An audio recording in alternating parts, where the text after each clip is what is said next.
Soda Squad back with another video. Had to check this video out. Definitely appreciate, you know, and this channel will be in the description box down below, so y'all can check out the original video as well as the YouTuber, you know, that made this video, created this video. Definitely big shout outs to Kevin for presenting this video for me to check out. Definitely appreciate everybody tuning in, watching these guys. Other videos y'all wanted me to check out, make sure y'all email me LifeWithRecklezz@yahoo.com or DM me Instagram LifeWithRecklezz, or just comment down below. Let's get in this video, y'all. The opening of the new migrant shelter at Floyd Bennett Field in Brooklyn did not go as smoothly as some officials had hoped. Several migrant families that were bused to the facility refused to stay there. They got right back on the bus. I don't think anyone expected that to happen. Disappointment and frustration as migrant families turned around. It's isolated. It's very reminiscent of sort of a prison. This type of shelter up until now has only been used for single adults. I think we also have to face reality, right? That there's only so much that we can do. There are a total of 4 dormitories with communal bathrooms. But bathrooms are still outside the main tents.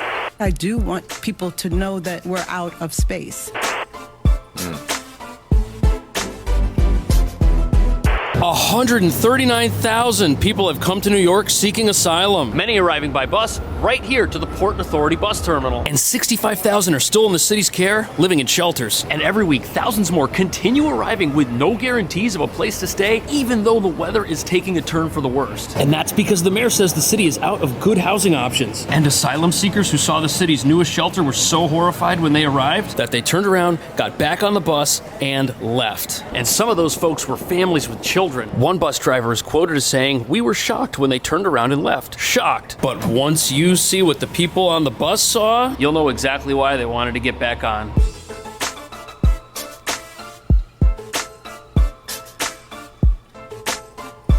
Clearly, the situation is not ideal here. It's a transit desert. It is far from everything. It's not close to where parents have to take their kids to school. The bathrooms, the showers are outside. A long list of concerns. I could go on and on. But I didn't know that the showers were outdoor showers. It is so cold in New York right now. That is a recipe for disaster. Showering in New York City during the wintertime outside, that's a scary thing to ask of a My thing is, why are they refusing? Hold on, we just gonna keep on watching. family with little kids. It's frightening, it's dangerous, and what's worse, I mean, not that you know, let me shut up. that people are being told this is their only option if they want to stay in New York City. And the shelter in question here is a massive tent with rows and rows of beds inside. We're talking zero privacy. It kind of looks like a disaster relief center, but unfortunately, this is the only space the city says it has available. less than an hour after the first batch of migrants arrived at Brooklyn's Floyd Bennett Field, families boarded the bus that took them there and went back to the Roosevelt Hotel Intake Center. Think about this. You're on a bus from the southern border,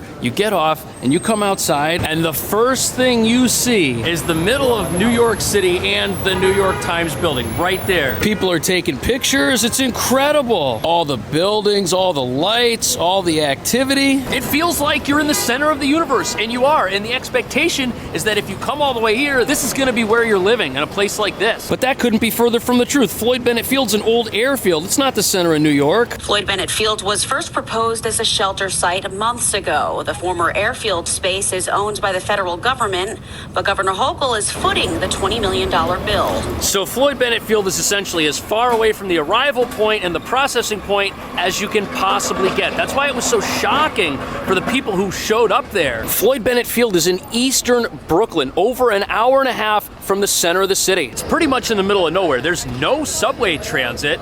There is a bus, and that bus will take you to the subway. And since the people that are arriving here came by bus, they probably don't have a car or a driver's license, so they can't go anywhere unless that bus is there to take them places, and the bus is run by the city sometimes. And to many people, this latest emergency shelter totally defeats the purpose of coming to New York City in the first place. Because if you can't travel, it's going to be very hard to take advantage of any of the things that New York City offers. This is not, you know.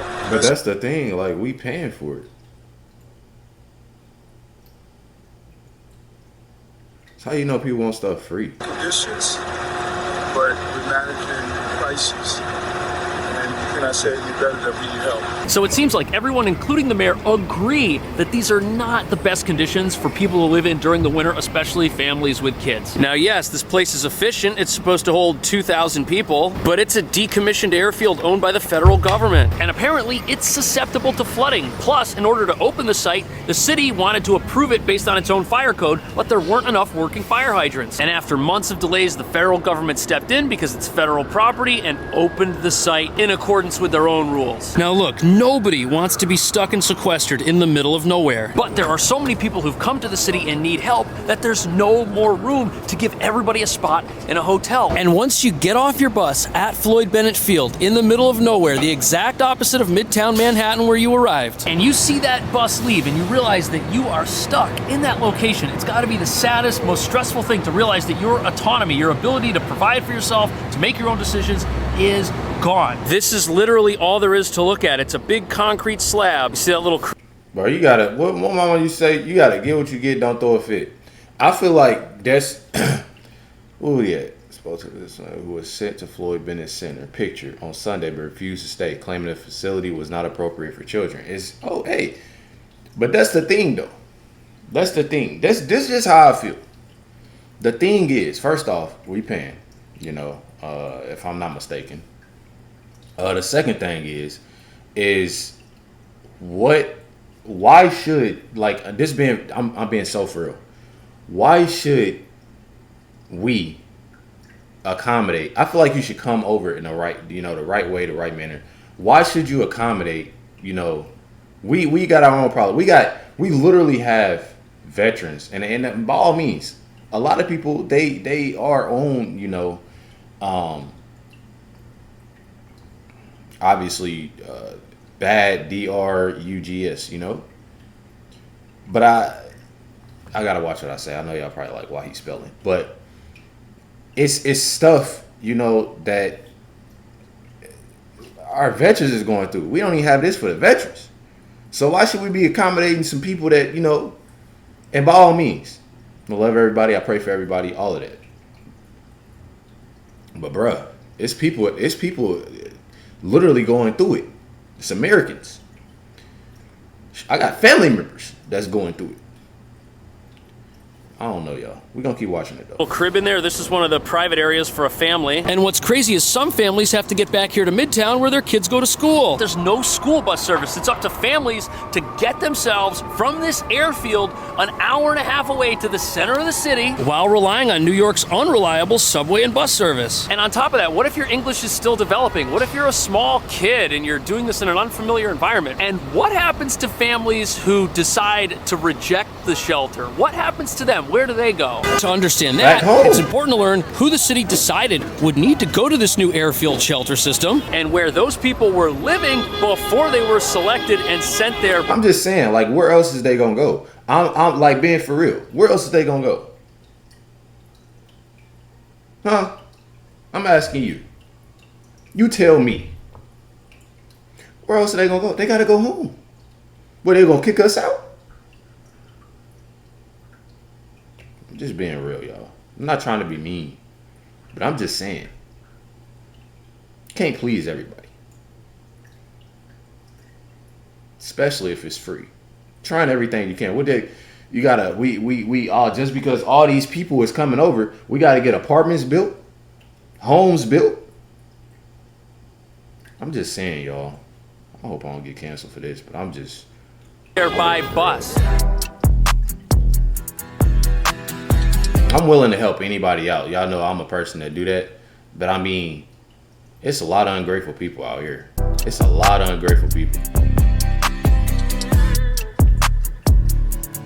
The first migrants who arrived, they already had children enrolled in school since September. You know, the more you hear about this crisis, the worse it gets. This here is the Roosevelt Hotel. And as it turns out, some of the people sent over to Floyd Bennett Field had been living here in this building and had lost their ability to stay here. The city recently started limiting shelter stays for 30 days to single adults and 60 days to families with kids. And what's crazy is it's been about 60 days since school started, and families with kids in this facility, their kids were placed at school schools that are within commuting distance of this location, not Floyd Bennett Field. And you see all of these illegal mopeds? These bikes are the only way people without work authorization are able to get a job and start doing something, because they're rented from someone that has an Uber Eats account, and people pay a daily rate for both that and access to one of these bikes. And that means anyone who was in this facility and was relocated, to them the new reality of that airfield is shocking. There is a bus. It takes families from the Floyd Bennett Field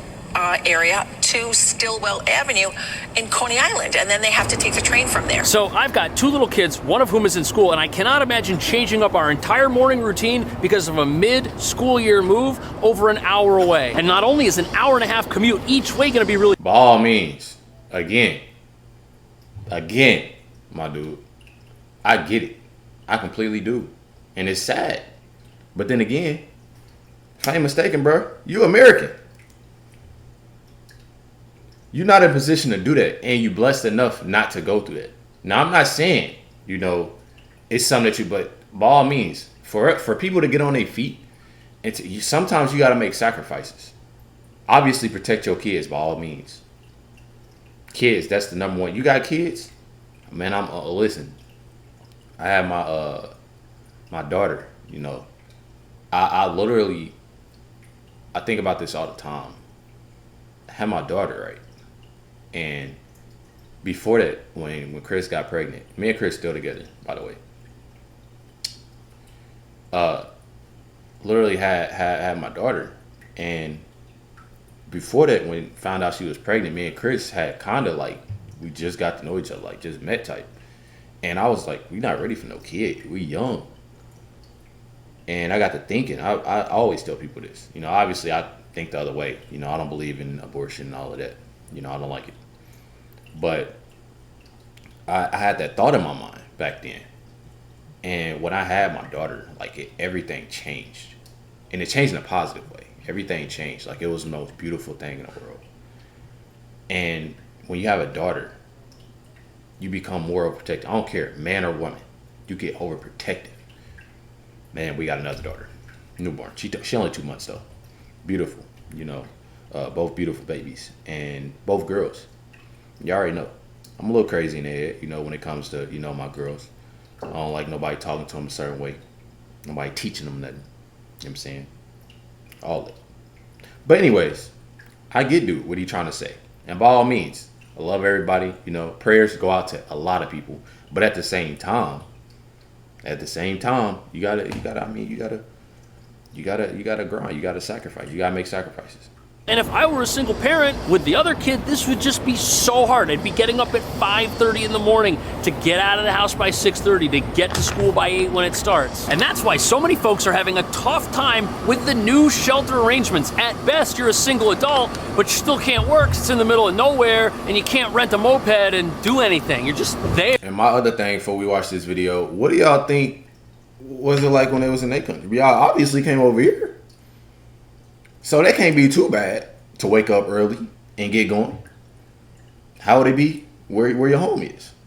And if y'all think it's better, by all means, the door. And that's just being real. Most of the families arriving on buses this afternoon chose not to stay. But the city says this is all it's got right now, and refusing it means foregoing any shelter from New York City. Okay, so from the city's point of view, if they offer you shelter at Floyd Bennett Field and you say no, you are on your own, even if the bus brings you back here. At least this is what the New York Post says people at the shelter system have been reporting. One parent says, they told me that if I didn't take that address, they couldn't help us, and we were going to have to stay on the streets or go to another city in the United States. And apparently, even though there aren't any available rooms at the Roosevelt Hotel, some of these families went back there and slept in the lobby. That's really tough. Now, according to the New York Post, people who reject the Floyd Bennett Field shelter can still go back if they change their mind. But apparently word is also traveling very quickly among the shelter system that facility is going to be really tough, and people should try to avoid it if they can. Now, the city does have a reticketing program set up to fly people to other parts of the world, and that could be an option for somebody who doesn't want to try and tough it out in the shelter system. The tickets are free, they're voluntary, but since the city's only option right now is a tent in an airfield, I think it's probably a smart decision. Because at least then, folks who are told they can't stay at a hotel and their only option is to leave the city, at least they won't be stuck out in the cold. And I read somewhere that it costs $10,000 a month to help somebody live in a shelter. Airline tickets probably cheaper and safer than trying to stay on the streets. Hey y'all, that's wild.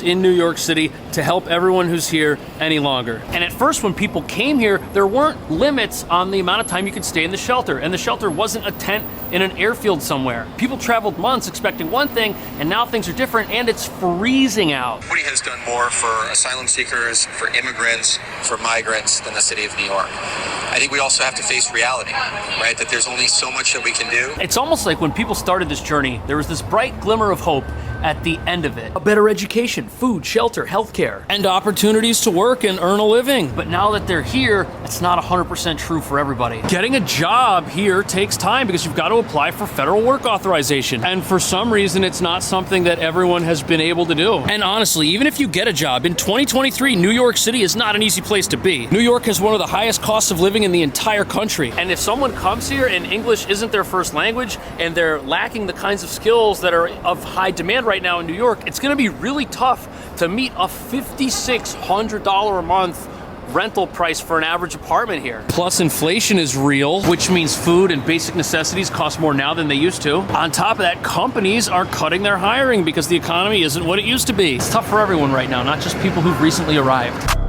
Exactly. You just answered your own question because look, like I said at the beginning of the video, it's tough for us enough. So if the, you know, the federal government is giving you that chance, hey, this is what we got, this is what we can offer. You don't like it? Like I said, the door. I mean, that's it and that's all.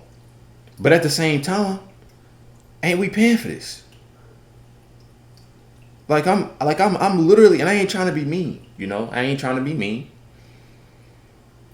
Blessed, I seen a little picture of little babies, that's all sad. But sometimes, again, you got to make sacrifice for your family. You got to do what you do. It's a lot of, I have friends. I literally have friends that you know, I known to be I guess illegal or whatever. And one thing about it is that, and I didn't heard it before. One thing about it is a lot of people get it, you know, and do what they need to do, you know, for their families and stuff like that. And it's hard. I tell y'all, I see it all the time. You know, I see different things all the time. But again, it's hard enough for everybody right now. It's hard for everybody. I don't know. Y'all let me know y'all thoughts in the comments. In New York, if you make $100,000 a year, your salary gives you $36,000 of spending power after your rent and your basic costs of living. And that means that even people working in fancy offices are not having an easy go of it here. And it's hard to think of how some of the folks who've recently arrived, some of whom are single parents, are going to be able to afford to just exist at all in New York. Yes, there's a ton of opportunity here, but that doesn't mean it's easy to get, especially when the city's in court right now trying to amend right to shelter rules. And whether you agree with how the city's handling this or not, New York has spent quite a bit. This is estimated to cost the city $12 billion over the next 2 years. That's $6 billion a year. Now, regarding the right to shelter rules, the city doesn't want to get rid of them completely. They just want the courts to agree that maybe right to shelter doesn't apply in extenuating situations, like what the city is going through at present. And the city's proponents point out that the right to shelter rules, which go back to 1981, aren't some new set of political rules. They go back to 1981 when a court mandated that the city had to provide temporary shelter for anyone who asked. But so far, the city and the mayor have been applying the right to shelter rules to everyone. And what's also interesting is that New York City is alone in its right to shelter rules. There's no other city in this state that has the same rules. That's why the crisis is happening here, and it's not happening in other parts of New York like the upstate area. And that's why the governor has been unwilling to use all of the state's resources and space to help New York City with this. And believe it or not, municipalities outside of the city sued to block New York from arranging deals with private hotels to use those as shelter once they knew they were going to run out of room. But what do you think the city of New York... Man, listen. Y'all let me know in the comments, what are y'all? Like, what are y'all thoughts about this? Do y'all think it's a disaster waiting to happen? Y'all let me know in the comments. Make sure y'all DM me other videos or email me other videos. The link of this video is in the description box down below, as well as my social accounts, my social media. So make sure y'all do that. Definitely much love to y'all. Prayers go out to them. Always. You know, that's one thing about it. People can say, oh, this and that, then prayers go out to them. Everybody, you know, obviously needs prayers. And one thing about it is that you got God by your side and you praying to him. I'm telling you, God got you. Make sure you hit the like button, subscribe button. Catch y'all next one.